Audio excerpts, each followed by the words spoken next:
جی السلام علیکم ورحمۃ اللہ۔ سردیوں کے اندر عموماً جو ہے ہمارے جو بڑے ہیں وہ جوڑوں کے درد کے مسائل کے اندر مبتلا ہوتے ہیں، طرح طرح کی ادویات استعمال کرتے ہیں، حتیٰ کہ بعض ایسی ادویات انگریزی استعمال کرنا شروع کر دیتے ہیں کہ جن سے اندرونی مسئلے مزید بڑھ جاتے ہیں، جگر کے مسائل بڑھ جاتے ہیں، معدے کے مسائل ہو جاتے ہیں، پھیپھڑوں کے مسائل ہو جاتے ہیں، تو گلے کا انفیکشن ہو جاتا ہے، معدے کا انفیکشن ہو جاتا ہے، کیونکہ وہ ادویات جو ہیں وہ کیمیکل والی ہوتی ہیں، تو جس کی وجہ سے عموماً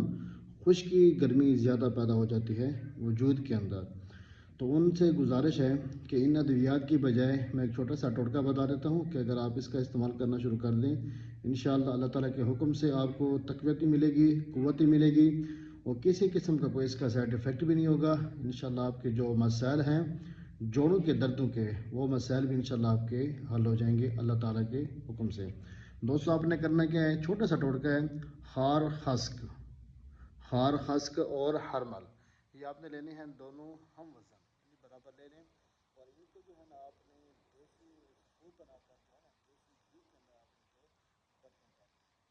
تو بدلیں کرنے کے بعد آپ اس کو دوبارہ جو ہے اس کا خوب بنائیں، اس کی جو مقدار خوراک ہے 2 ماسہ ہے، صبح و شام تازہ نیم گرم دودھ کے ساتھ،